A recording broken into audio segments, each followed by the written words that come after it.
से ऐसे टॉपिक्स हैं जो कि आपको पढ़ना चाहिए एंड वही आपको एग्जाम में आने वाला है। मोस्ट इंपॉर्टेंट जो आपका फिक्स सवाल है that is what is tissue. मेरे पिछले वीडियो में that is most important topics of fundamental unit of life में आप लोगों ने बहुत ज्यादा प्यार दिया, तो आज के सेशन में हम लोग टिश्यूज चैप्टर के बारे में बात करने वाले हैं एंड वो video that is fundamental unit of life वाला जो वीडियो है, जो कि आपको पूरी तरीके से मैं बताती हूँ कि कौन कौन से टॉपिक्स करने हैं फॉर एग्जाम, ये आपको यहाँ पे आई बटन में मिल जाएगा या डिस्क्रिप्शन बॉक्स में उसका लिंक भी दिया गया है जिससे आप उस वीडियो को देख सकते हैं। आज के वीडियो में हम लोग टिश्यूज चैप्टर के बारे में बात करने वाले हैं कि कौन से ऐसे टॉपिक्स है जो कि आपको पढ़ना चाहिए एंड वही आपको एग्जाम में आने वाला है। तो जल्दी से वीडियो को 1.5x पे लगा दीजिए and let us begin with the session. पहले तो वीडियो को लाइक कर दीजिए बिकॉज आप बाद में भूल जाओगे। टिश्यू चैप्टर में जो भी टिश्यूज है दैट इज नर्वस टिश्यू हो गया या मस्कुलर टिश्यू हो गया, उसका बेसिक सा डेफिनेशन पता होना चाहिए एंड सबसे मोस्ट इंपॉर्टेंट जो आपका फिक्स सवाल है that is what is tissue. इसका डेफिनेशन आता है एग्जाम में, तो व्हाट इज टिश्यू का करना ही करना है, इसका आपका कोई ऑल्टरनेटिव नहीं है। तो व्हाट इज टिश्यू का पता होना चाहिए, similar function, similar origin, group of cells, ये सब कीवर्ड्स आना चाहिए डेफिनेशन में। ठीक है, तो नर्वस टिश्यू में स्ट्रक्चर ऑफ न्यूरॉन जो है वो डायग्राम आपको करना है।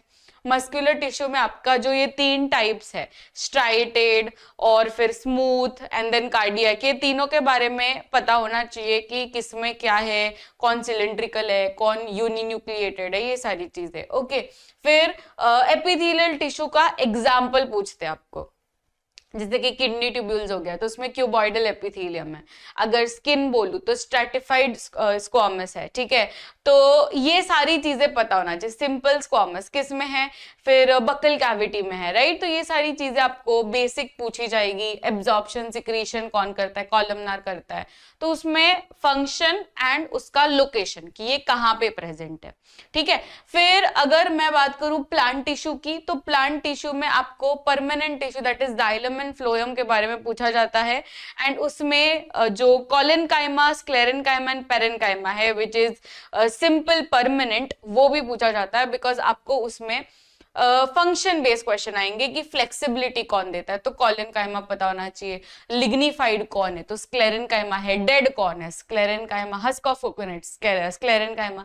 ये सब बेसिक चीजें होती है जो हमने प्रैक्टिस सेशन में भी कर लिए है। तो if you are missing out, आप लोगों को जल्दी से जुड़ जाना है हमारे लाइव सेशंस में बिकॉज मेरे सेशंस होते रहते हैं रेगुलर बेसिस पे, तो you have to join all the sessions जिससे आपकी प्रैक्टिस एकदम बढ़िया तरीके से हो जाएगी और आपको कभी भी अलग से बैठने की जरूरत नहीं पड़ेगी with related to biology, with related to chemistry. Okay, जो कि मैं पढ़ाती हूँ। तो आपको आ जाना है लाइव सेशंस में। फिर मेरिस्टेमेटिक परमानेंट टिश्यू के बारे में बेसिक के, इसमें सेल डिवीजन होता है, इसमें सेल डिवीजन नहीं होता है, ये सारी चीजें। ओके, तो ये थे आपके मोस्ट इंपॉर्टेंट टॉपिक्स जिसमें से सवाल आएंगे आपके एग्जाम में। ठीक है, तो और ऐसे वीडियोस के लिए या और ऐसे कोई चैप्टर के लिए अगर आपको पता करना है कि कौन से ऐसे मोस्ट इंपॉर्टेंट टॉपिक्स है जिसके ऊपर ज्यादा फोकस करना है, तो मुझे कमेंट सेक्शन में जरूर से बताना। I will be there to help you all out. This is Krishi ma'am signing off. मिलते हैं नेक्स्ट सेशन में। Till then keep smiling, take care, bye everyone.